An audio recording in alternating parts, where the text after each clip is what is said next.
Welcome back to the White Gray Black Weekly Manga Podcast. This is the podcast where we talk about all of your favorite ongoing Japanese manga. My name is Bruce. I am the proprietor of the White Gray Black YouTube channel. With me again this week is Gautam. Hello, hello.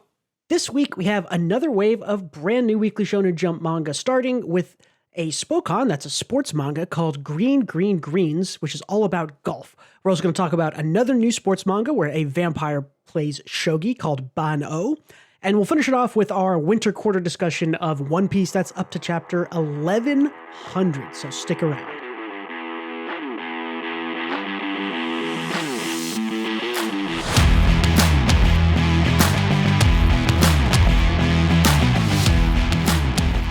All right. Let's talk about the new Weekly Shonen Jump sports manga called Green Green Greens. This is story and art by Kento Terasaka.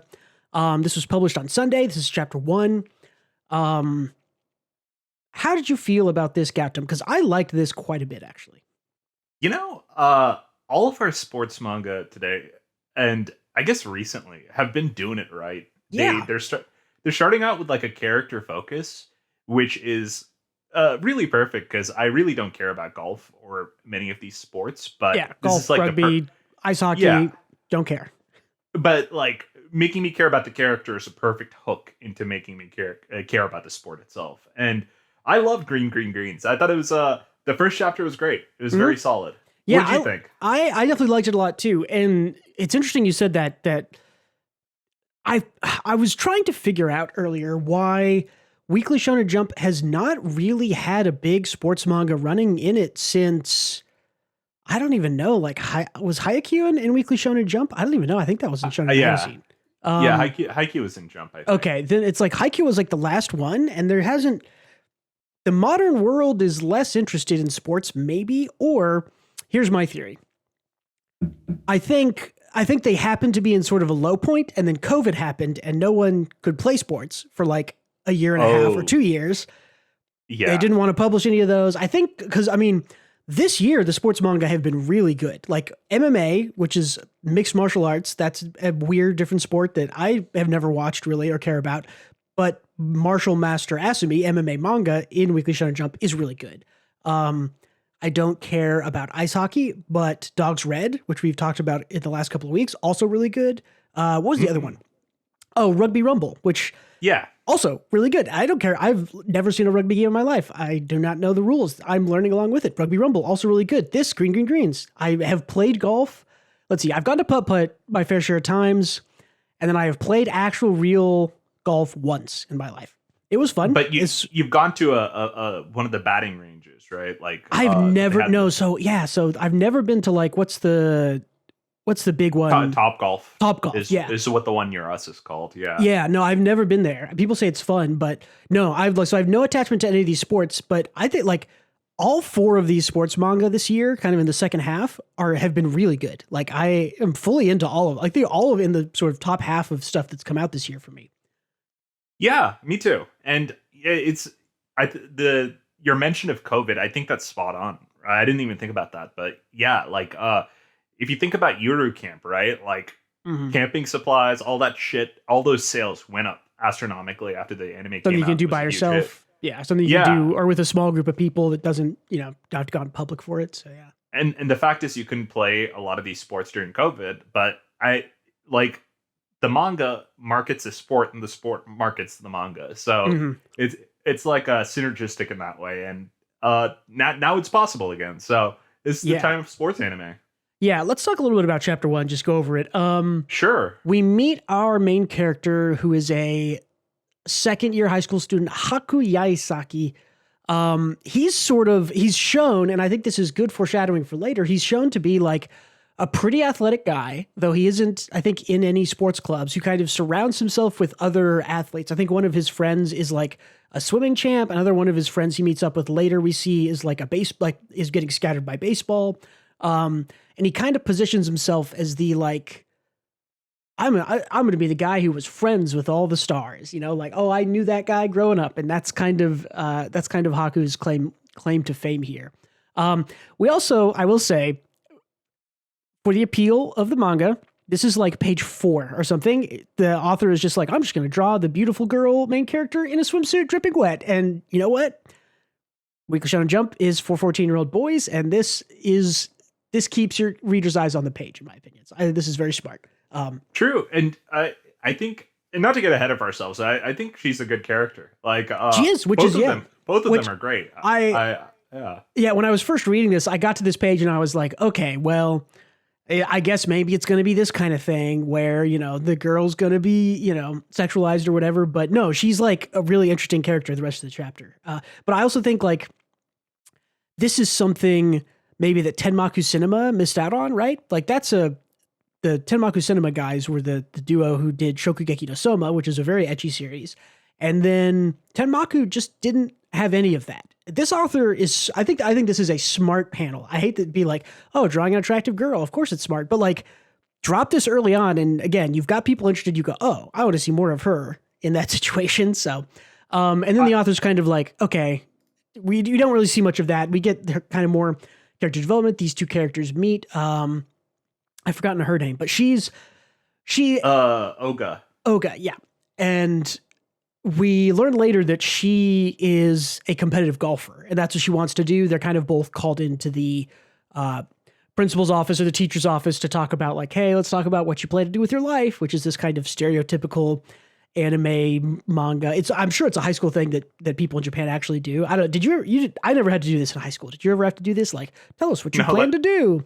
Absolutely not. Like, they give a shit. I don't think America does this, but well, maybe if you're like a valedictorian or something, they care, but not otherwise. Yeah, maybe. I don't think so. But yeah, this is we get Haku talking to his like baseball star friend, and it's again, there's a lot of good foreshadowing here for what we're going to see at the end of the chapter of like this baseball guy is telling him, he's like, hey man, like, you know, you're selling yourself short. You used to be better than me. Like because you were so good at sports, it drove me to be this good. Now I'm, you know, top in Japan high school or whatever you want to say. Yeah, and I think that's like it's kind of similar to why I liked the Dog's Red setup is like, you know, that the main character is living vicariously and is afraid of failure for some reason, but you don't know why. And I think that's a good hook for the future. Yeah, it's really good, and it's a much more interesting thing than just like, I'm the happy-go-lucky dude, and I've never played golf, but golf looks fun. I'll play golf now. He's much more sort of like, oh, you know, I'm the second-class character. You know, I'm just friends with all the cool people. He kind of says in this bottom left panel here, you know, he's like, he talks about his friends. He's like Takato, Masa, even Yuya. Like everyone's growing up and finding their own path. And then it shows his little like planning for the future thing, and it's like he's like. Or no, this is actually Oga's, where it's like she's going to go to the U.S. and he's thinking like, hey, all these people around me have all these cool plans, and I don't. And I guess he's maybe thinking, does he want to find them? It's just really good, I think. Like chapter 1 character introduction, character writing for the main character. This is the only part right now. I agree, but this is the only part I found kind of like unnecessary. I thought this was good goofs. I appreciated that the story had a little bit of a sense of humor to it, especially around sort of how cold and direct the female main character is here. She's like talking back to this old lady. The old lady goes to like hit her, and Haku jumps in front and like takes the hit for her, essentially. I do like Oga's character because she is not played to be like a perfect person in any way. She's like, she kind of dishes to the main character the truth about how he's living his life, where he is living vicariously and just ceding the main character spot to everyone else while kind of intentionally playing the side character role so he doesn't get hurt or whatever his reasoning is. But she says it so incredibly harshly and in a mean way that it's just like upon initial read, you're like, wow, that was uncalled for, even though it was true.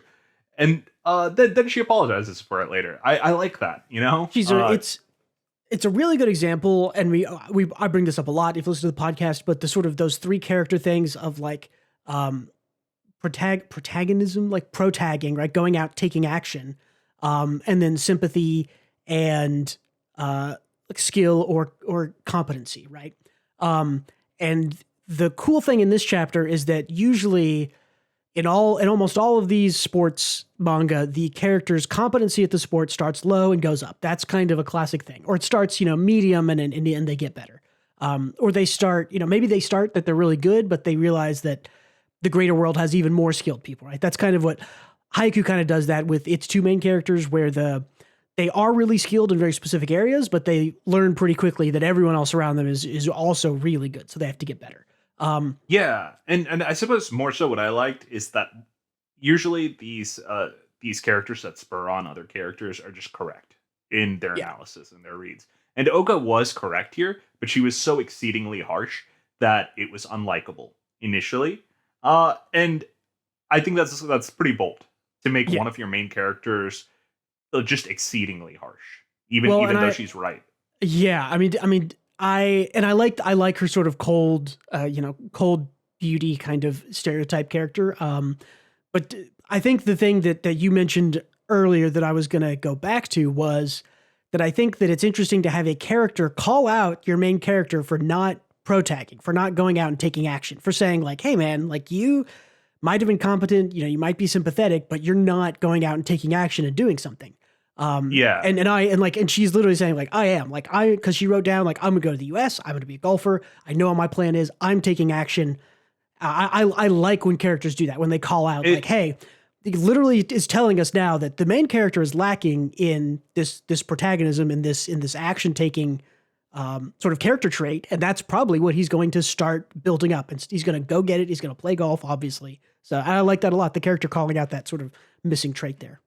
Yeah, because the main character, his issue this whole chapter was he's underselling his own agency and just needed a wake up call. Yeah, his own competency. He's saying, "Oh, I'm not as good as all my friends," but it's like he like got second at swimming, right? Like right behind the guy who's a swimmer. The baseball guy told him like you were way better than me for years. So, which again is all sort of cool setup for the very end.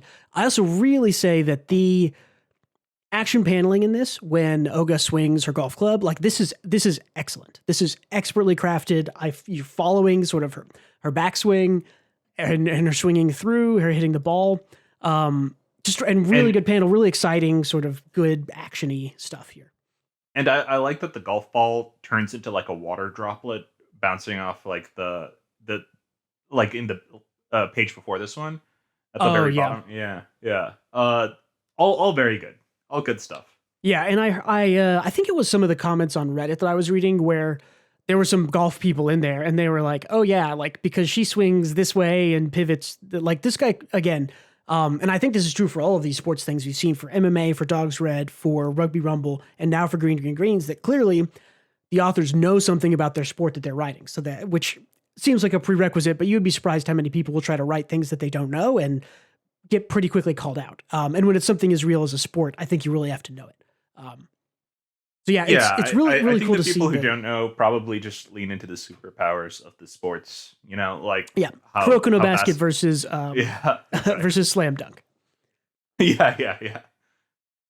But anyways, so apparently her swing is like said to be really good, but had some specific thing to it. And then later on, when we get to our MC swinging the golf club, it also had some comments that said like, oh yeah, if he swung like that and like that, it's going to do this, and that's really powerful or whatever. But yeah, so he eventually goes on to take from the very little golf that I've played, I think he takes, what is it, like an 8? This is not a driver. He takes like a non-driving club. That looks like a chipper or a putter or something. I don't know. Like it was some iron. It was like a 9 iron or something. It was an 8 iron, I think. Yeah, which golfers get in the comments and tell us. Yeah. What does it mean? What does an 8 iron mean? But anyway, so he ends up hitting it, and again, like as much as I praised the sort of heavy action, there's lots of action lines going on when Oga hits the ball. I really like the visual simplicity of this, where it's like he hit the ball, in the sort of the correct way, and it's like everything else is gone, and it's him and the golf ball, and like that's it. I think this is really cool. As someone who really likes minimalism, this is a great visual. This is a great spread here. Yeah, agreed. And then so this is like you said, the sort of setup of like this guy's gonna be a good golfer because he's already like very physically fit and very physically competent. Because he's like Oka picks up the club after she sees him hit it is like, wait a minute, like this is an 8-iron. Like he hit it 180 yards with an 8-iron.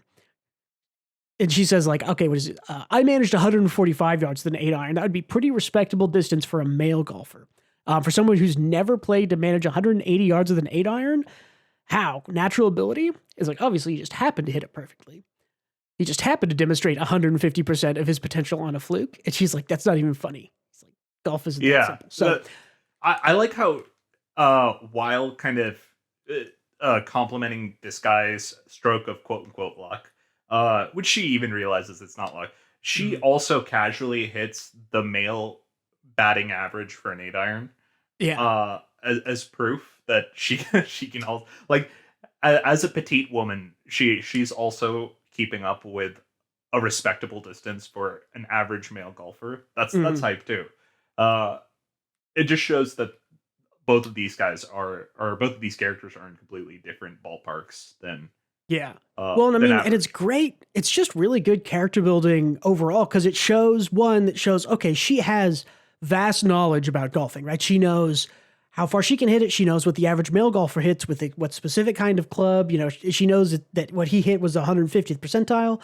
So that does a lot of character building for her. It also shows her being like mad that he's so good all of a sudden, which is something that I maybe not have experienced recently, but I remember in high school and stuff, right? Like, oh, if you're really good at Smash Bros and somebody picks it up and you lose to them, like, it's like, hey, like, wait a minute, I play Smash Bros a ton and I just lost to this newbie. Like, that doesn't feel right. I think a lot of people have experienced something like that, right? You like beginner's luck that's a thing. Everyone talks about that. Everyone knows about it. And she's kind of like, wait a minute, this is beginner.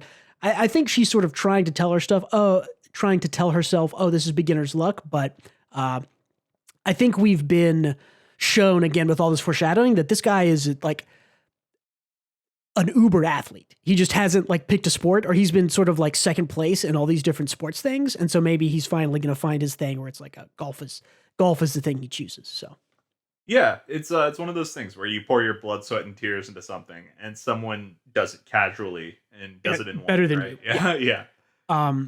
But something else I really liked was we didn't end with a whole like, I'm going to join the golf team, or like, oh, like golfing is great. Look how great I am. Look how cool this is. Like, he's just kind of like, he did it. He hit it. We got a cool hit, and he's in the tub and he's just thinking about it. And I really like the pacing of the chapter for that reason. We show our two characters. We introduce the sport. We show sort of the competency levels of where everybody is. And we don't go, there isn't too much in chapter 1, but for me, I think this is the right amount. Now, I don't know if this will be the right amount for everyone. I think this could be a little slow for some people. I heard some discussion of some people saying that there was no action in chapter 1, so they didn't like it, which is understandable. It was definitely light sort of on actionary things, but again, like you mentioned I at guess the top. it's understandable if you're a child, I suppose. Like, sorry, that's a hot take, but like, not everything needs to have fucking action. Well, and I think it's like you mentioned. Given the demographic, I would get it. I would also lose patience with this if I was a child. For sure, but yeah. I think if you're like a teenager or an adult, this should just be normally paced. Yeah, and and like you mentioned at the top, I do think that this comes across to me as it's going to be a bit more character focused over. It's not so much about, oh, can he beat the next golfer? There's going to be more about him improving and making choices for himself, and potentially about the girl, figuring out what she's doing with her life. I think both these main characters are going to figure out what they want to do with their lives alongside the golfing that's going to happen. So, yeah. And, I guess I'm just geared towards character focused stuff in general. I am too. So, which is, I think, why we've liked this, and maybe why we've liked all of the sports stuff. I mean, like the least character focused one is probably like Rugby Rumble, but even that I think is pretty good. It's like I'm having that's the most fun maybe of all. That was fun. Yeah, exactly. Yeah, so I liked Green Greens. This week on Sunday we get, what is it called? Rui Rui Senki is the name of the new series. That is only one of there'll only be 2 new Weekly Shonen Jump things coming in. So replacing Ichinose, and what else got canceled? Something else. I don't remember. But anyways. Yeah. I said Gil. Oh, Gil. Yeah.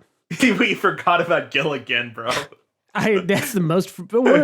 It's weird because that is nowhere near the worst manga I've ever read, but boy, it is the most forgettable thing. It really is. I read 7 chapters of that. I can't tell you anything other than like no one's better with an axe than me, and that's because that's a funny meme about how it got axed.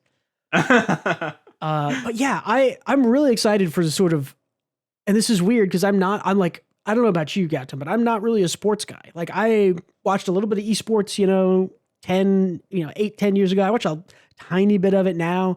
Have never been super into sports, like never really gotten its hooks into me. But I'm really excited for like all 4 of these sports manga. I hope they all continue. The reason we like sports manga is the same reason normal people like sports in general. It's the storylines.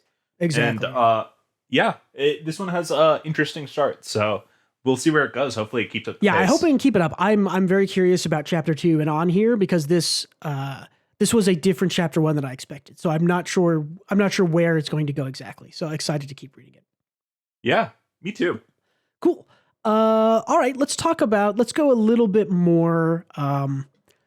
I guess if this is our slam dunk, let's talk about the Kuroko no Basket with a little bit of fantasy thrown in here. This is a series called Ban-O. This is by Watabiki Toshiya and Akinai Garaku. Artist and author. This is an interesting little story about a guy who's really good at shogi. And the reason that he's really good at shogi is because he's like 300 years old and is a vampire. Yeah, I love this one too. Yeah, this is great. Yeah, also I think this is really good. A bit disappointingly, we are not getting an official translation for this in the West yet. This is a Jump Plus thing, but for some reason, I don't know, that it isn't translated.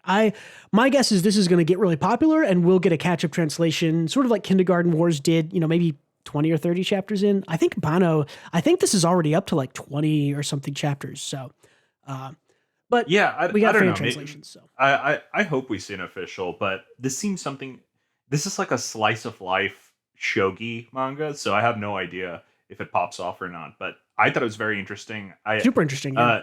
Yeah.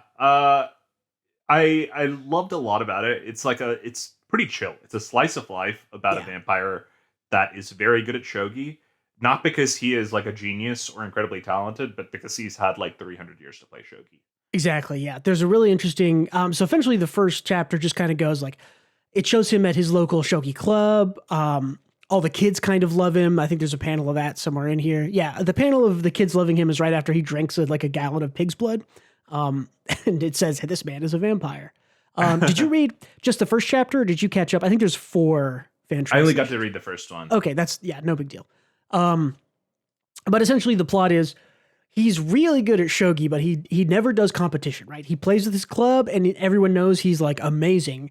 And then he also plays online, which there's a funny little joke in chapter 1 about that.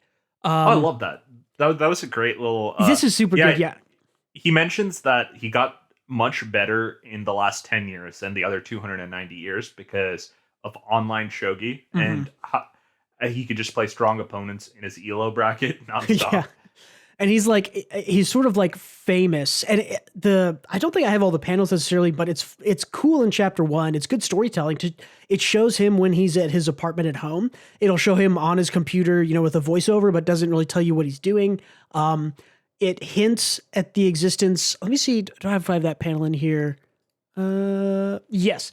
Early on in the chapter, here, the number 1 shogi guy, there's like a grand champion that, you have to like work your way up and challenge. He says like, hey, the interviewers asked this grand champion guy, they're like, hey, are there any players you've been keeping your eye on? And he says, probably Gen, right?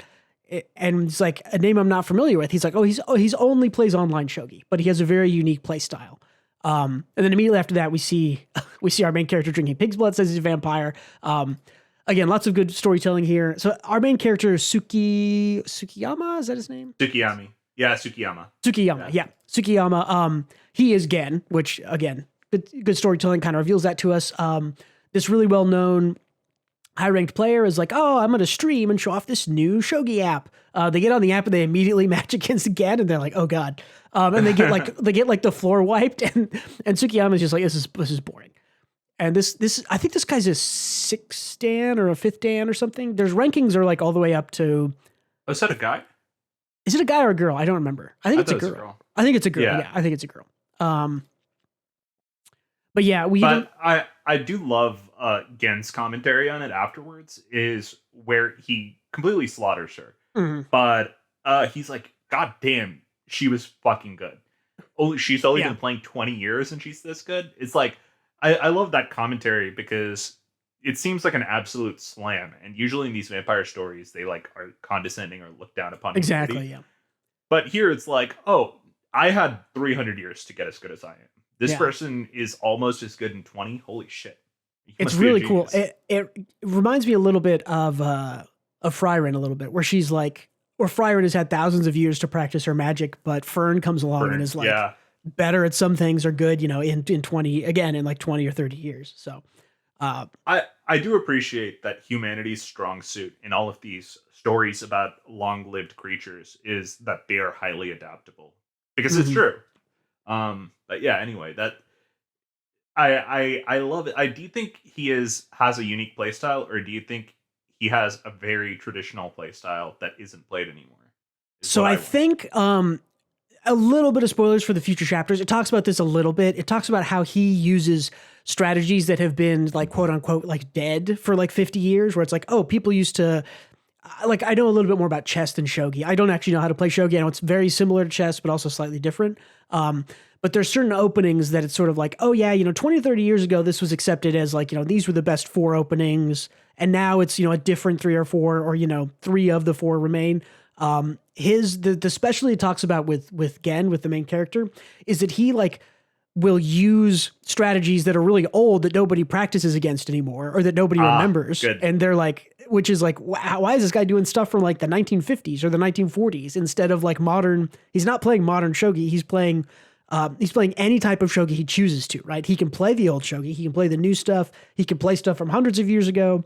It's just a cool, it's kind of like exactly what you said, where I like the idea that there's no such thing as like natural born talent. I think there are some people who are born, you know, predisposed to certain arts, or, you know, if you're 7 feet tall, you're going to be a good basketball player. There's no argument with that. But I really like the idea of a highly successful person in a field getting there through hard work, and not necessarily through, well, I was really good at it to start, but more so like I wanted to be good and I spent a lot of time working at it, and I worked at it and I got better, and now I'm successful. I'll call out, this is something that I think Brandon Sanderson, who is one of, if maybe not the most like highest selling fantasy author. I mean, he has the highest funded Kickstarter of all time, selling his 4 books that were published this year. I think his first book is not very good. I mean, it's okay. It's probably better than maybe, you know, your average starting thing, but he wrote for years. Like he wrote something like 15 books before he got one single one published. And I really think that he's a really good example of something like this main character, where it's like, if you just keep working at it, that hard work will pay off, and practice and good practice really can make you, you know, you don't have to be born special. You might have to be born a vampire in this case, but if you just work hard at something for long enough, you can be good at something. That is an idea that I really latch onto. So, and you know, I think the next manga we'll talk about, that mangaka also kind of, I'd say had more of their weaker moments towards the start of their series. We're going to talk about One Piece, by the way. Yeah, and it really ironed out his style and his writing style. It is like it's a fine polish at this point. Yeah, well, and I mean, I think there's tons of manga you can talk about. I mean, even someone like Yusuke Murata, right, who we often quote as, you know, one of the best the best action artist, maybe the best comic artist of the modern generation. I've gone back and read the beginning of Eyeshield 21, and it's good, but it's not as good as his like modern stuff. And he, you know, got there by working hard. I think there's a lot of mangaka that are in the sort of well-known position they are by practicing and trying over and over again. I mean, shit, bro, look at Attack on Titan's art, right? It went from it went from bad, like straight up bad in the first 20 or 30 chapters to like really, I think, pretty decent and good in the later chapters.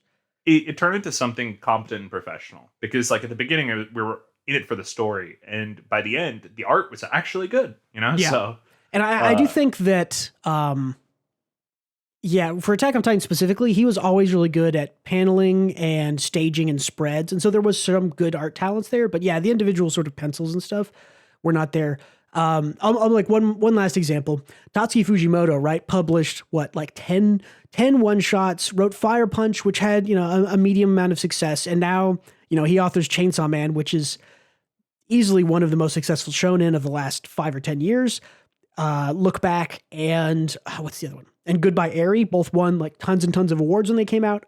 He didn't just show up and get there, right? He started writing manga when he was like 16 or 17, and his publisher stuck with him, and he kept writing, he kept making, kept doing one shots. So anyways, I like the idea, and it makes me like this main character that sort of, you can get there through hard work. You don't have to be born special. You don't have to be, gifted or whatever. If you just work at it for 300 years, you'll be pretty good at shogi. The grind set, baby. Yeah. Some really neat art. Shogi is not even as action-packed as golf, I would say. So it's nice to see some panels and some lettering and stuff here that is kind of flashy and interesting. I think that this is another smart decision by the author and artist to, like, you have to make things look cool in shogi because it's not a very cool game. So yeah, it's a board game, right? You have to stylize your panels more. Exactly, which these two panels are really stylized and good. But yeah, I mean, that's Banno. I think this is really good. This one has a lot of potential, a little bit slower, but it's on Jump Plus, so I'm not really as worried about it. What I have been hearing on Twitter mainly is that this is really, really popular in Japan. Banno. Oh, is it? Yeah. So, or at least sort of like greater than average for a Jump Plus series. So, very cool. I'm happy it's popular. It was a very solid start. So seems really good. Yeah. So that's, I mean, one more. So technically, I would say most shogi series are sports series. So yeah, I mean, one more sports series on the pile. Yep. True cool. That. That's it for the sports stuff. Let's get into One Piece by Eiichiro Oda. We limit ourselves on this podcast to only talk about One Piece once a quarter. So I believe this is the 4th time we've talked about One Piece, maybe only the 3rd, but I think we did 4. This is our winter one. So we'll talk about everything up to chapter 1100, which, by the way, insane that there's 1100 chapters. I remember chapter 1000. I think you probably did too. That was what, 2.5 years ago? Yeah. And I gotta say, it is fucking amazing. Yes, still great. For people who find the chapter numbers, like the amount of chapters, daunting, yeah, I get it. It is daunting, but goddamn, do I wish there were more. Now that when anyone catches up, they feel like, oh, I wish there was more One Piece. Yeah, I mean, I know because I cut up, I think, like chapter, I'm trying to remember, like 940 or maybe like 970 or something is when I caught up. And as soon as I got there, I was like, I had to like train myself for a year to be like, One Piece is a once a week thing, not a like read 6 volumes a day thing.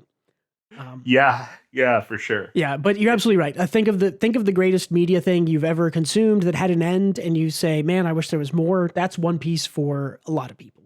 We wish there was more. Yep. There's so much of it. So let's talk about what's been happening. We're in the middle, or maybe towards the end, of a flashback for Kuma and Bonnie, and sort of Vegapunk and Dragon. These are kind of the main players going on here. Also, Saturn is kind of our main bad guy. So where we are now is Kuma has taken Bonnie, who has, what is it called? Like blue scale or like blue jewel disease or something. Yeah, blue jewel disease, something like that. Basically, she just can't go in the sunlight or she die. And she has a bad disease. And Kuma is trying to fix it. Where we are right now, just a quick recap, is that Kuma has talked to Vegapunk, who is the Einstein of this world. Looks just like Einstein.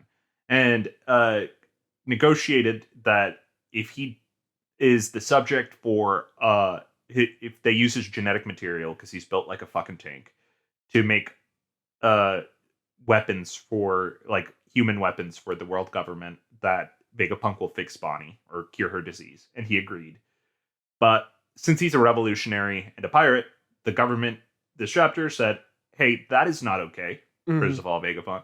It's like, fine, we'll abide by this deal as long as you lose your bodily autonomy and free will, and become a weapon for the government, and you're not allowed to see Bonnie anymore. But we will respect the deal and keep her safe and let her go free as long as you agree to all this. And he says, Yep. and this is where you see you get this panel. Yeah. Which is, again, Oda, I think Oda, in my opinion, draws the best crying faces like of all time. Like no one can do it quite 100%. And this is another like absolutely gorgeous one of Kuma crying here. Like, because crying is messy, you know? Yeah. Yeah, exactly. Like and this Oda one captures that. And this reminds me of, spoilers for One Piece, of course, if you're here. This reminds me of Luffy when he sees Sabo again. And he's like, there is a happiness, but there is still sort of tears for how emotional it is. And there's always snot. Yeah, there's always snot and tears. Yeah, again, like you said, it's messy, and I love that about the way Oda draws it. So you get sort of Kuma getting tested on in this chapter, and Bonnie getting healed. Results are good. They send her back to what is the kingdom, which I'm forgetting now. I forget too, but they sent her back to the church that she was raised in. But before that, I want to talk about how Kizaru is with them throughout this whole process and is eating the pizzas, enjoying the good times, dancing to the drums of liberation, the Joy Boy stuff. And it is very clear with this flashback that Kizaru's friendship with these people is way deeper than any of us thought. We thought it was just like something off screen that they knew each other or they were like old colleagues or something. Right. But no, he was actually friends with these people. Yeah, I'm thinking back now because he, when Bonnie showed up, he like acted like he knew her, right? Wasn't that sort of the hint that we got earlier?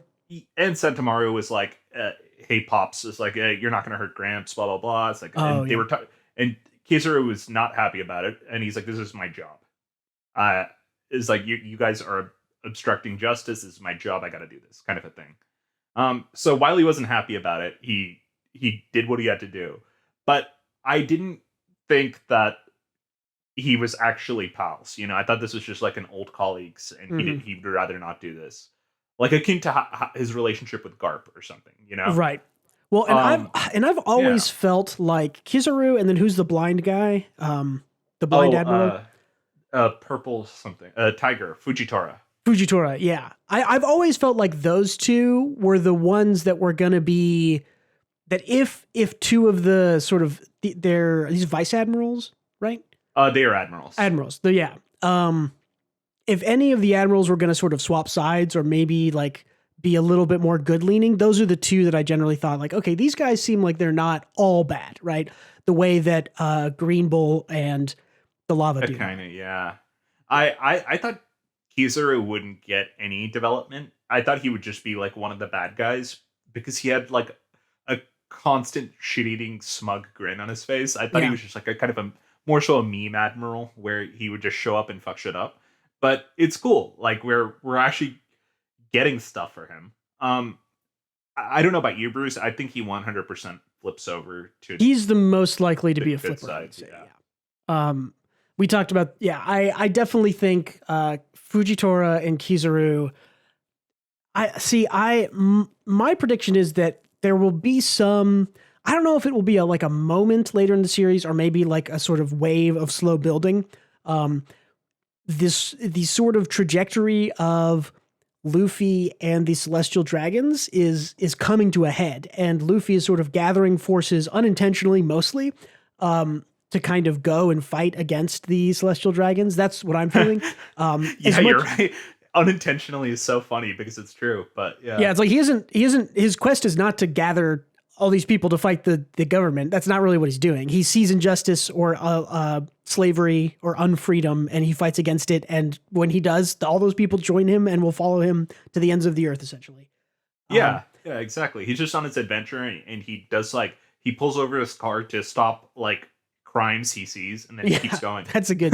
Literally, they're just on the Going Merry, and they stop, or the Going Merry, and they stop, and they're like, oh, they help somebody with their car, and then.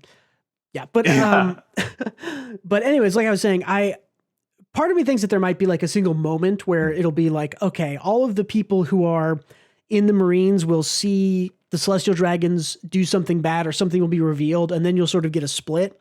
And I do think that Fujitora and Kizaru will be on the sort of good guy split, right? And I think that Green Bull and Akainu, right? That's the lava guy. Yeah. I think those two will be sort of like set in their ways, quote unquote, bad guys.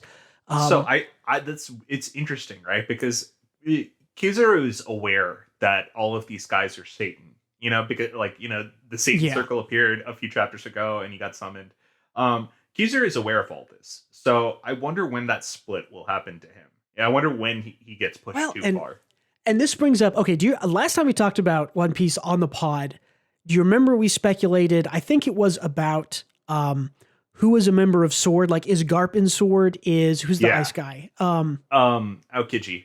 Aokiji. Is Aokiji in Sword? We had all these things, and now I'm starting to think, like, okay, are these two admirals maybe also Sword? Is Sword like a bigger thing? Are they just on a, I don't think Kizaru is, but I could see the blind guy, Fujitora, being it. Because he acts like counter to the government's interests. Yeah, he just like let them go in like Dressrosa. Dressrosa, right? Yeah. He's just like Sodom was just like, okay, I see you're doing good, and like whatever, like you can go.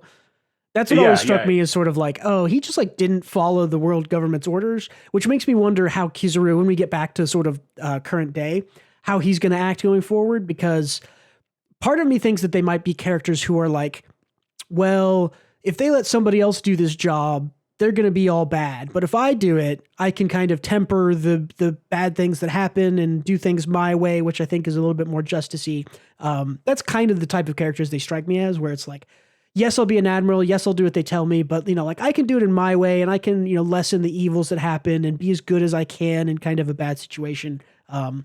Maybe something like that. And I to me, it seems like Kizaru is more lax with the rules. So same with Aokiji and same with Fujitora. And Garp is in the same, where it's like... And Garp, definitely. But definitely Akainu and Green Bull seem like ladder climbing... Or they just seem like they're just assholes, right? Like they're huge assholes. Just jerks. Like, so. Yeah, they're huge assholes. So them two I don't see changing, but the rest for sure. Yeah. Like they're more flexible. So yeah, we'll have to see. I love this page. I was going to say, I loved at the end of this chapter, when Kuma is sort of added to the warlord list, you get the reaction of all the other warlords. Like this is like, because this is flashback to essentially, I'm trying to think, this will essentially be like around chapter like 100, maybe 150 of One Piece, right? Because we've got... Honestly, I think this is before maybe One a little Piece before even started, because at the end we see Luffy is still on his East Blue Island, right? Is he still on East Blue? Okay. Oh yeah. He's young. So this is like I forgot about this panel. So yeah. So this is like he's like maybe 10 or 11 here. So this is like 8 years before sailing. I can't 8 tell, to 10, something honestly, like that. Because like is that a straw hat on his back? Yeah. So this I is think like so. after. Yeah. So this is after like the Sabo shit and. Well, it's after Sabo because we see Sabo with Dragon here, right? Oh, yeah, you're right. Yeah. So this is before Crocodile. So maybe Luffy's like 15 or something here. I don't know, like a couple of years before he set sail, I guess. I think that's the timeline. Yeah, because a couple of things to place it right is like, okay, Kobe, we obviously have Don Quixote, we have Robin with Crocodile, and we know that she had been with him. I don't know if we know exactly how long, but they had been. What's the name of that group? They haven't done the Alabasta stuff yet. Right, they aren't in Alabasta now. Yeah. It's the Baroque Works. Baroque Works, yes. Yeah, so we see Mihawk just, of course he doesn't say, just look at an explosion that he probably caused. Yeah. We see Kobe with Alvida. I just like, this is such a cool throwback for like, I mean, he's literally throwing back to like the first 200 chapters or less of One Piece. It's like, Don Quixote, who's post time skip, it's like you're getting Crocodile, you are getting like Mihawk, Kobe, and Alvida, and you get Ace. Like you see a young Ace, you see like a younger Blackbeard and Jinbei is there. Like these are like all the other warlords, right? And then, oh god, there's so many names in One Piece. Hancock. The Snake Isle princess girl, whose name I'm forgetting. Hancock, Boa Hancock. And the guy Perona and the ghost guy. Ghost guy. Yeah, because I forgot that Gecko Moria he's a warlord. Yeah. He's kind of the most like forgettable. Like he was there for 50 chapters and gone. Like he's also probably the least deserving of that position, like power wise. Because like I mean, sure, in his own little island he was strong, but he got slapped around by Don Flamingo during the war. Oh so, yeah, true. Is that dude dead? I think we talked about this, but I don't remember if he's dead or not. No one really dies in One Piece except for people who sacrifice themselves, and even then, not always. Like Ace is dead. Ace is dead, and that lion dude is dead from Whole Cake. Oh, Pedro, yeah. Pedro, yeah. Those might be the only two people that I can 100% say they are dead in One Piece. Like, I'm not even sure about Big Mom and Kaido, to be honest. That's like, I think they might not be dead. They got like knocked into the core of the earth, and we're not sure. We're like, I don't know. They could live. Like, they got like knocked into like an active volcano or something, and they're in lava flow right now. So, but I don't know. Kaido's survived worse, so who knows? But yeah, we get to see Dragon and Sabo and this girl whose name I forget, but she's important. Koala. Yeah. Bonnie Chan. Yeah. This was so sweet. He uses her drawing as his Jolly Roger. Oh yeah, I didn't even notice that. Yeah. Yeah. That's tight. I love that. And I think this is another thing of proof that Kuma is still inside the robot. Aside from all the proof we already have, of course. Right. Well, so let's talk about that, because we've seen, so it is implied kind of at the end of this chapter, or towards the end, that the construction on Kumabot is complete, and that according to the world government, he should have all his free will removed and he should be a total slave. But pretty much everything we've seen throughout One Piece, starting with, I would even say starting with where he makes Zoro take Luffy's pain, right? That's more of like, as much as that feels kind of like aggressive and like edgy in a way, like looking back on it, that's more compassionate of like someone saving their captain than what a robot, the world government would be like, let him die. We don't like this Luffy guy. Like, just let him die. And he gave Zoro the choice too, right? Like, yeah. Zoro, none of them were in the state to beat Kuma, and Kuma could have easily taken the whole Straw Hat crew in during that arc. Yeah, he didn't. And he does later on, which is the second time where I think he's proved that he is still like the real Kuma, the real super nice guy, is still alive inside the robot, is when he separates them at it's at the Subodi Archipelago, right? Where he shoots them all to different places. Yeah. He asked, where would you go if you went on a trip? Which is what he asked Bonnie like earlier in this flashback. And on top of all of that, he also defended the Sunny while they were all on their trips. Oh, so, I didn't think about that, but yeah. Yeah, he got the shit beaten out of him just sitting near the Sunny defending it. And then once the Straw Hats were ready to reconvene, he left. Yeah. But there's so much cool stuff in this flashback, because I think it was last chapter or maybe 2 chapters ago, it shows Kuma going to all the locations that he later sends the Straw Hats to. Like he goes to like Hancock's Island and asks about curing, when he's like searching for a cure for Bonnie, right? And he goes to Hancock's, he goes to the Monster Monkey Island with the guy that trains Luffy. He goes and talks to Dragon, which sends Robin. He goes and talks to who's the other Revolutionary Army not clown person. Which one? Gender changing devil fruit. Oh, Ivankov. Yeah, he sends Sanji over there. Yeah, where he sends Sanji. So yeah, I thought that's just like, this is why Oda is the GOAT. Like, because like other authors would have forgotten about it or like not have tied that together, but he makes the world so big by like making it smaller, which is so perfect, like such perfect world building, in that like anytime you have a chance to tie things together with stuff that's already happened or places you've already been where they're important again, that's great. I mean, he could go and he visits like Drum Island and talks to Kureha, right? Which he doesn't send anybody there, but that's like, we've seen Drum Island like twice when like Chopper has gotten an upgraded bounty or something. I get to go back there again. Like all these great stuff. Like One Piece is great. And here's a question I have, and I completely fucking agree. It's so good. This chapter was fucking immaculate as always. Yeah, this is why we're talking about it. But he doesn't really know that Luffy is Dragon's son, because Ivankov didn't know. and she Oh, is I didn't think like about that, but yeah. the number She's one the number commander. 2, essentially. Yeah, Yeah. yeah, behind Dragon. And if she doesn't know, then Kuma certainly doesn't know. Yeah. So why help the Straw Hats to this degree?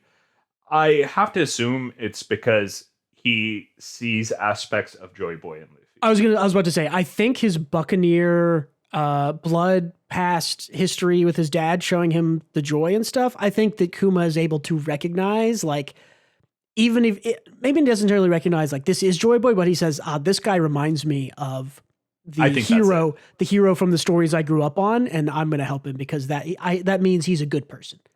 Yeah. I think that is completely what Oda's going for. Mm-hmm. And I At think least in my opinion. Yeah.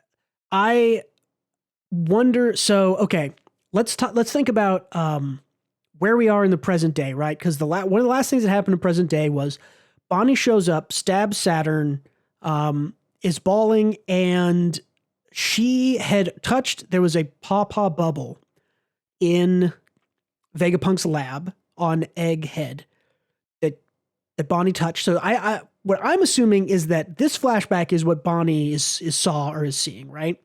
Yes. I have That's to my think assumption, or something very similar to it, at least. Exactly. Yeah. And that's why I think that she goes and stabs Saturn, is that she knows that Saturn is the guy who laid down the law of, like, you have to give up your soul, become a robot, work for the world government, never see your daughter again. Like, he was the one who kind of laid all those down in that call earlier. So her anger and the stabbing and the tears is fully justified. We've also gotten a confirmation Bonnie is like, I'm trying to think. Bonnie would be maybe 12? like 15 or something, 14 or 15. She's like, you saw her like true form when she was in the whirlpool, but she's still a kid. Yeah, for sure. Yeah, because so if we assume that she's 10 when Luffy is however old he is here, that's like the age difference, right? Is that we assume she's 10 or 11, Luffy is... I mean, it feels almost even more important to look at, like, how old is Ace? Because Ace is only 2 years older than Luffy, right? Or 3, maybe? So it looks like he's about 17 here, right? Which means Luffy's like 14. So canonically now Luffy's 19. So I think he's like 20 canonically, right? With all the time skip stuff. I think he's 20 or maybe 21. Yeah. But so she's like in her teens. Yeah, she's like 15 or 16 or 14 or something. So yeah. I don't know if we've seen a version of her. We saw her as like a little kid with one of the time changing things, but it's also interesting. We saw the true version of her. You think we did? Okay, I'd have to go back and look. I don't remember exactly all the versions we've seen of her. The true version was when she was stuck in the whirlpool because the water, bubble, right? Was that it? It was like a whirlpool bubble. The water turns off devil fruit powers. Right. So that was her true form. I'm trying to think, because that looked a lot younger than I would have imagined, but maybe our timing's a bit off, and maybe Luffy's like 17 and that, and she's like, which would make her like 12 now or something, right? Yeah, so.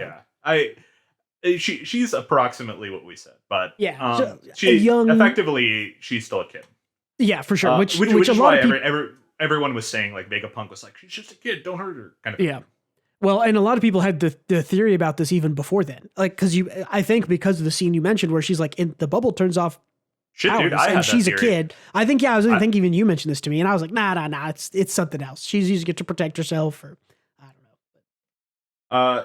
Yeah, I think she should go to Wano and date Momo because they are going to have rough situations as adults. Yes, true.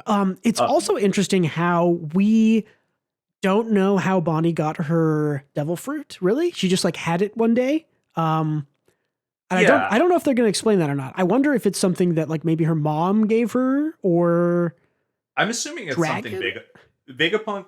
Maybe Vegapunk. Yeah, probably gave it to her because I didn't even think about that, but yeah, they all bonded, and he participated in this thing he knew was incredibly unethical that he didn't want to. So I think the bubble was a contingency in case things go sideways, like to give Bonnie these flashbacks. Yeah. But I have to imagine like the aging fruit was probably something to disguise herself, you know? Well, no, because she has the power before they go to Vegapunk, right? When No, but I'm saying Vegapunk, there's a gap in the flashback, right? We don't know okay. where Bonnie is now.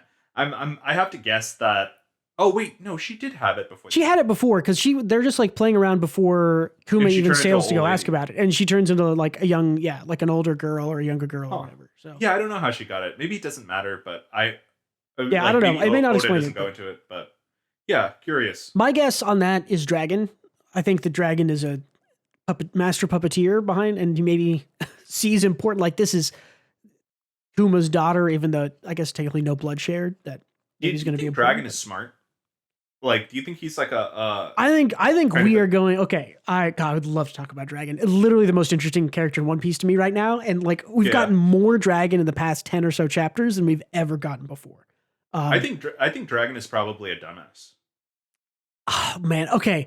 I'm of two minds of this, right? On one hand, you might be right. Why? Because if he's related to Garp and Luffy, Yeah.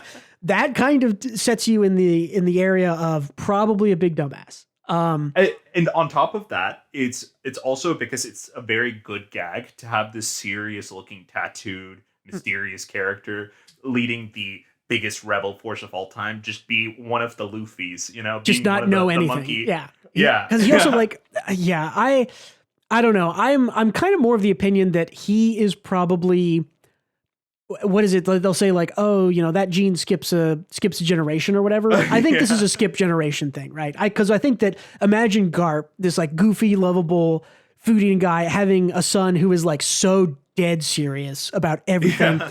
I think that dynamic is funny. I also think that the dynamic is funny of imagine the most dead serious guy imaginable having Monkey D. Luffy as a son. Like, Yeah. so I all three of them being idiots or him being super serious, I think they're both good gags. I tend to think that he's probably more serious. I don't think we've ever gotten any hint that he's anything but like a serious, smart leader who like is very sort of dark and dour.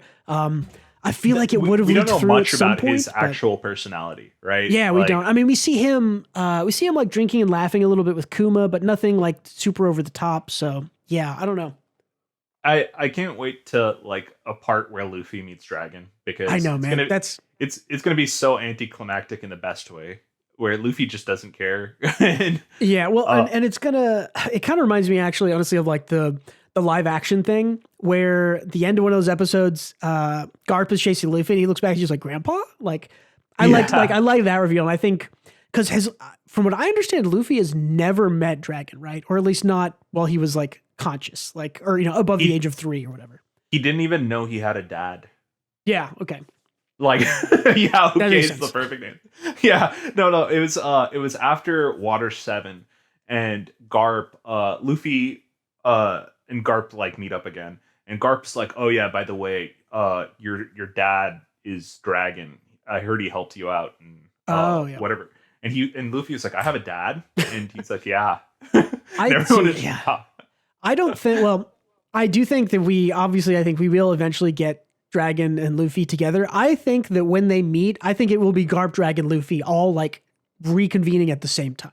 Because to me that seems more energetic and fun than just being like, here's Luffy meeting Dragon and here's Dragon reconnecting with Garp. Like I think it's all three of them together, and it's you get the like, I'm disappointed in you, son, from Garp, and the like, I'm proud of you, son, from Dragon, but also come help me with the revolutionaries. And Luffy's going to be like, no, I'm a pirate. They're like, they all sort of like don't want to do what all the other ones want them to do. Like they don't want to do what their dad wants them to do. Yeah, whatever it is, we all know like the trait of being hard-headed and independent runs in that family. Yeah, and for sure, I think Dragon has that. Surely has that dog in him. So. So yeah, no, I'm looking forward to it. Garp is 100% not dead. I have to believe. He is such an entertaining fucking character too. Well, and I mean, I forgot about that we got the Garp stuff like 3 or 4 months ago. And I think when we last talked about it was when we were talking about the Garp, Aokiji, Kobe, Helmeppo stuff. So, and surely I would think, because Oda is so good at this, the reason he showed us all that Garp stuff, and then now maybe he's slowly, I think that a large portion of Kuma's backstory, although it is obviously Kuma focused, I think it's to start to bring Dragon into the story. Like, cause he's important for the end game, for the end of the story. I've said, since I've read it and since we've been talking about it, I've always thought that the pirates will eventually sort of fight each other, right? Like Luffy and Blackbeard is either the end fight or the penultimate fight. I haven't really decided, but Revolutionary Army versus World Government is sort of the large scale thing. And I know a lot of people think Luffy's going to be a part of that, and I think he will be too, but I think it's more important that we understand like Dragon in his position. And we also got more Dragon in like Vegapunk flashbacks, right? Didn't we have a Vegapunk flashback or two in Egghead that also had Dragon on Ohara, was it? After that gets taken out? Him and Vegapunk were buds. Yeah. I mean, like easily in 2023, we've gotten like 12 times as much Dragon as the whole other 27 years of One Piece or whatever it is. So, and 5 times as much Shanks. So, yeah. No, Shanks was last year, believe it or not. Oh, was that last year? Wow, it all blends together. Yeah, I'm pretty sure it was last year. So, hey, you know what? That's a good follow up then. Shanks, then Dragon. Yeah, but, well, and this is the perfect way to do it. There was a lot of questions surrounding Kuma that needed to be answered, and I think this did a perfect job of answering it. It's excellent. Yeah, Kuma is a fully fleshed character now. On a reread, which I think I'm going to do at some point. He's going to be an even more cool thing to see and see if everything lines up properly. And Oda knew about this at the time or not, which I think he probably did. Yeah. I who knows, right? Like, this dude is so fucking talented. So, it's crazy how he has these pulls that he just remembers things he wrote so well, or he's got them filed away in the right way. He's got his organizational skills on point for sure. Something like that. But yeah, in any case, this is our quarterly One Piece discussions. Any final thoughts, Bruce? I am excited. I think this ends probably next week, maybe in 2 weeks. I think we get back to the action. I think it'll be interesting to see, like we mentioned, how Kizura reacts, what Bonnie has to say, what's going on. I don't know. I'm fully of the opinion that, you know what? Dragon might just show up at Egghead. Like, that's a thing that could happen. I would not doubt it at this point. Honestly, it could happen. Oda just does crazy shit that I don't expect, so it could very well happen. It's so weird because One Piece is so well structured that it is actually pretty, I don't want to say easy, but like you can make good arguments for a lot of plot things. People guessed that Luffy was Joy Boy, years before because there's a lot of evidence for it. People guessed a lot of this stuff. But it's so hard to tell you what's going to happen in the next chapter of One Piece. Like, you just don't, you can never know. Yeah. And it never feels like an ass pull, which it always makes sense. So except for some early stuff like Pel's death and whatnot. But that aside, it always feels good. That's the, like, no one dies in One Piece except for Ace and the lion dude whose name I forgot already. Oh, right. Pedro. Yeah. It doesn't matter. Pedro would have mattered if Carrot joined the Straw Hats, but she didn't. So it's like, okay, doesn't matter now. Yeah, you know what? Good. I didn't want Carrot to join the Straw Hats. Dude, I don't know. Man. Her moon form or whatever was pretty sick. That was I like Carrot. I feel like we're just stocked up on the crew already. We're good. Yeah. And if we introduce another Straw Hat member, we'd have to put aside an arc to develop them. So I think we're fine. But in any case, I think that's it for our One Piece talks. Yeah. All right, let's go over a little bit of news. I think there's just one or two things here. The big one for me was we got a trailer and studio announcement for Dan anime. It's here, and I'm hyped. Hell yeah. Science Saru is the studio. This is the studio who brought you Keep Your Hands Off Aizokin, which is amazing, and recently the Scott Pilgrim anime. Oh, did they do that? Who's subtitled? Yeah, they did. The Science Saru did that. So. Oh well, I guess we're in good hands. I mean, potentially most well known for Ping Pong the animation. So I mean, damn. Okay. And the guy directing that is who is the Ping Pong the animation guy? Is it Yuasa? Is that his name? I don't know. I can't remember who that guy. The guy who did Ping Pong the animation, who is very, very, very highly regarded, has I think 2 or 3 sort of. He's like a mentor to 2 or 3 of them, and one of them is the one who is in charge of Dan. One of the other ones I think was in charge of Scott Pilgrim. So yeah, I do think we're in good hands here. This is not a studio I would have picked. I know that I've always kind of leaned maybe the bigger studio. Science Saru is a little bit smaller, but I do think that this is, if you've seen Ping Pong the animation or Keep Your Hands Off Aizokin, that kind of zany, wacky style is I think exactly what Dan to Dan needs because it's already has it. So Yeah, this is a solid fit. Isaacin had like a variety of different animations yeah, because that's what the show is about. So, and that kind of fits the weird world of Dan where you go from normal Tokyo to weird dreamscape lands and all that shit. yep, So yeah, I don't know. That's a perfect fit. The trailer looked fucking great. yeah. The other thing I wanted to mention is we got a trailer for the Wit Studio produced Suicide Squad Isekai. Oh, I didn't get to see that one. I will link that to you after. It looks pretty fun. I'm not gonna lie. It shows basically all the classic Suicide Squad. It's Harley, King Shark, Deadshot. I think I saw Peacemaker in there, Captain Boomerang. So it's like the whole crew. They all get isekai'd. I think, as someone who abhors and hates the isekai genre, like 99% of it, I think I hate. I'm actually kind of excited for that. I mean, Studio Wit, they've had some of their issues, but I do think that they're generally a good studio if you're, just watching it outside of the problems that they've caused. It seems pretty good. I'm kind of excited for it. As someone who grew up on DC Comics, that's kind of what got me to this point in my life of reading manga daily. This is very exciting for me.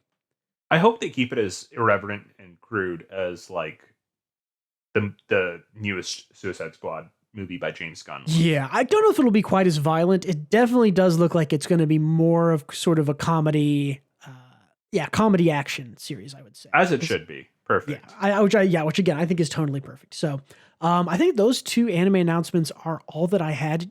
I don't know. Did you see any other news or anything? Death Note turned 20 years old. Congrats, we're all getting very old. Oh, wow. Yeah, that sucks.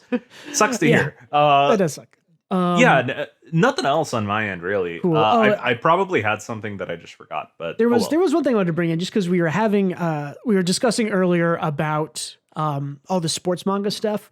The highest selling manga in 2023, because we're recording this December 1st. You're watching this December 2nd or after when it comes out. The highest selling manga in 2023. Is it Slam Dunk? No, Slam Dunk was like 6th. It's actually Blue Lock is the highest selling manga. Okay. So that is coming off of at the end of last year, Japan had the World Cup, big soccer boom. Blue Lock anime, I think, hit like at the exact same time, like I think late last year. So starting in December is when this sales tracking would have started. It would have been December 1st to November 30th. How many days are November? I have no idea. But yeah, so and this is pretty notable because the last time that a Spokon, which a Spokon is a classically structured sports manga in the way that it's the point of the sport is to win it all, right? The main drive of the main character is to be the best and win it all. So Ace No Diamond is a Spokon. Akane Banashi, we kind of talked about this, is kind of structured like a Spokon, an interesting one. But yeah, Blue Lock is the most sold thing with over 10 million copies sold. We can go through the top 10 right now. As you mentioned, Slam Dunk is on there. Slam Dunk is at number 6. Jujutsu Kaisen at number 2. We had a bunch of anime for that one. That's also hitting its stride, getting towards an end in the manga, from what I understand. Not surprising. One Piece in 3rd this year. I believe they had one less volume than usual. Maybe there are only 3 volumes this year as opposed to the usual 4.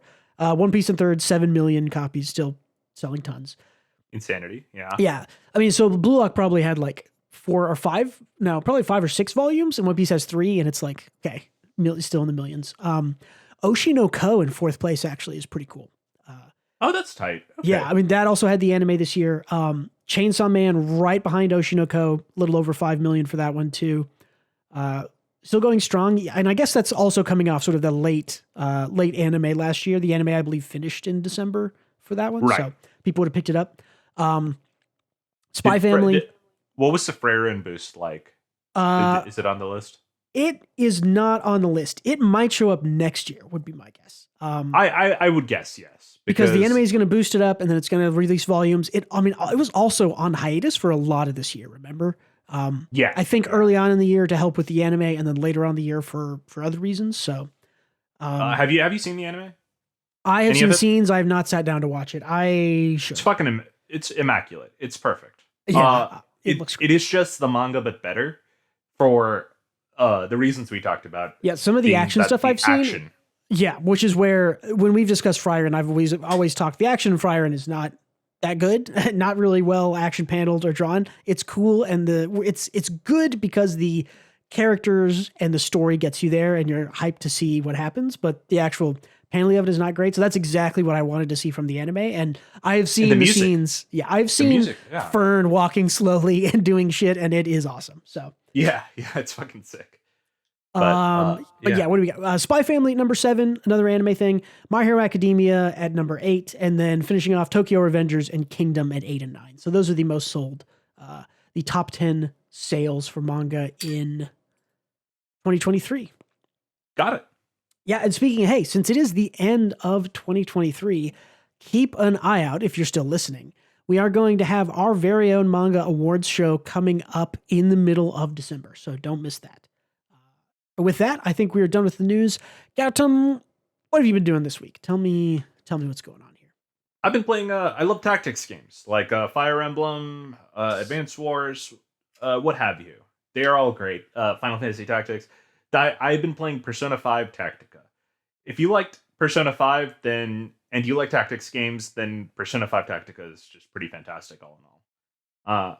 I am surprised as to how good like the quality of this game is. Like the cutscenes, the art style, everything really just works. It's a chibi art style, but like it just looks polished. It's just a polished game. So and it's long too. It's like a long fucking tactics. It's like 55 required missions and like a bunch of optional ones. It's like I feel like all tactics games are one of the games that I've poured the most time into ever was Final Fantasy Tactics Advanced, because you could just endlessly play that game. Like you could just do missions over and over again to level, like, I want this guy to have levels in Lancer and Dragoon. And I played that game for like 2,000 hours when I was a kid. And luckily I don't think this is a grindy game, because characters don't like level up in the traditional sense and all that. So every piece of content feels like it's new, as in you don't have to grind for stuff. But I actually like the grinding part of, like, I loved grinding in Final Fantasy Tactics Advance, because I did too. The loop was fun. So that's not like an issue I have with these, but this is kind of unique in the way that there is no grinding. It's just a straightforward, straight line game kind of a thing.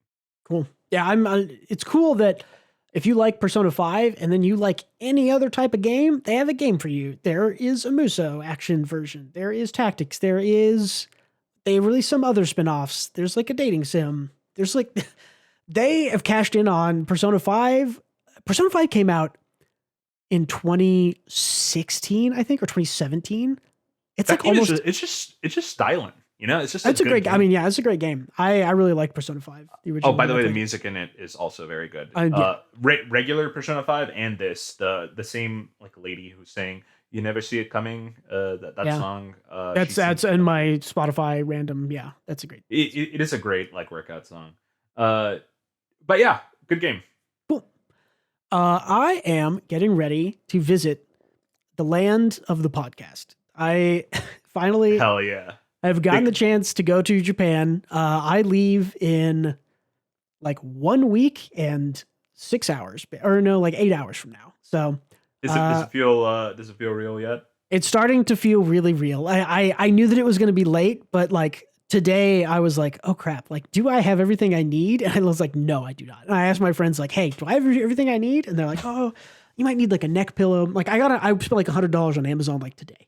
Like, yeah. Because I was just like, oh crap, yeah, I do need a neck pillow. A bunch of my stuff charges, and it's just from, oh no, what is it? I have these headphones that I used to listen, and they charge using this like flat USB-A thing, but the charger thing I bought doesn't have just like a USB slot to charge, so I had to buy some of those. So I bought like travel pants. I bought some snacks. And do you have shoes with good soles? I bought inserts for shoes yesterday to try them out. I bought laces. I bought new laces for my shoes because I Still have the same tennis shoes from when I got my dog when he was a puppy and he chewed the ends of them. So I'm gonna like relace my tennis shoes. I'm gonna put the inserts in if I think I need them, which I think I'm just gonna do it anyways. Try to break those in a little bit. Yeah, it's like it's happening, and I don't have a plan because I'm not a planner, but I have a list of things that I want to do. So that's the best way to vacation, is just to have a like kind of a guideline of things that you can fill your time with and things to hit, but mostly keep it loose so you can adventure. Yeah, I did find one thing that I definitely want to go do is there is a ramen museum that's in sort of southeast Tokyo. They let you go, and it's like the history of dried ramen and all ramen in Japan. And I don't know if I'll understand any of it, but apparently you get to the end and you can there's a bunch of ramen places you can order. So I'm going to go there and eat a bunch of bowls of ramen. Hell yeah. That's going to be so exciting, man. I'm psyched for you. Just looking at this picture makes me excited. Yeah, I'm a little anxious and nervous just because I'm going alone, and it's like I still don't like. I'm literally sitting here. It's like I have my hiragana flashcards in front of me. I had my word flashcards. I've got a workbook that I need to start working on of like learn the language. But I have to do that. You don't need to know shit if to have fun, but of course knowing the language definitely helps. But you're gonna have a great time regardless. I can just guarantee you that right now. I've gone on solo trips twice to Japan, and it was fucking fantastic. I actually didn't want to come back. That's the thing I am most afraid of is like when you take like a long weekend from work and it's like even worse when you have to go back. I'm afraid that this is just going to ruin me in the sense that I'm going to go there. You. Yeah. Yeah. So because like I didn't really feel like I went to London, right? And I took 9 days. This is a while back. It was a cool city, yeah. Yeah, and I had an amazing time, but after 7 days, I'm like, I'm ready to go back home. But Japan, I'm like, I don't want to go back home. You know, like this sucks. I just want to keep exploring and doing stuff. It's so fun. There's so much. I mean, so I'm only going to Tokyo, and there's so much to do in Tokyo that it's like I'm there for like 13 days, I think, or 12 days.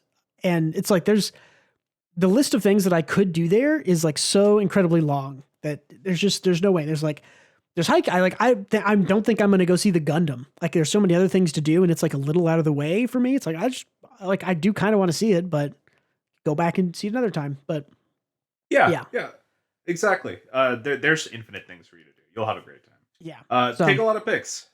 Yeah, I was gonna say you might see maybe on this channel a couple of videos showing up. I'd like to go into as many bookstores as I can while I'm there and take some videos and maybe I'll post some shorts or something. Yeah, post some shorts. Yeah, because I'd really like to know. I mean, we talk about the sales and the bookstore owners and the awards that these bookstore owners give out. So I'm very excited to go in and see like what's being advertised, what's on the stands. Is there something that no one's translating that I can grab? So yeah, really excited to one of the most exciting things for me is like, I just want to go into a manga bookstore and see what it's like. Cause there's so much stuff that we just never hear about or see over here in the West that is just going to be lining the bookshelves there. So it's exciting. For sure. Yeah. And, you can, snag me a copy of One Piece, huh?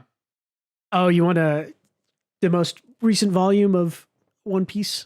Or... Yeah, I'll put it on the internet, and I'll get like sued for $1 million or whatever. Yeah.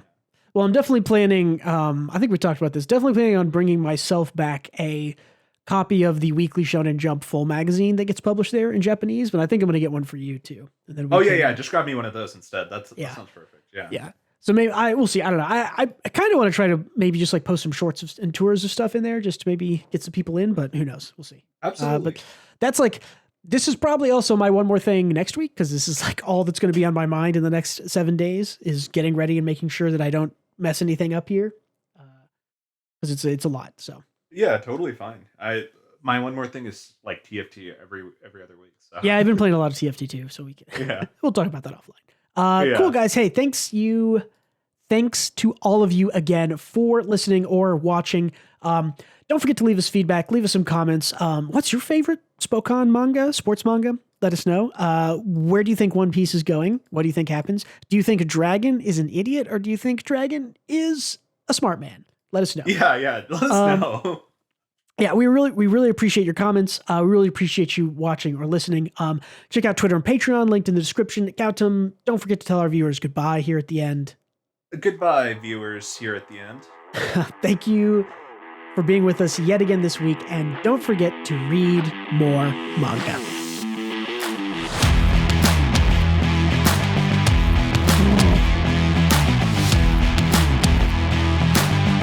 Dude,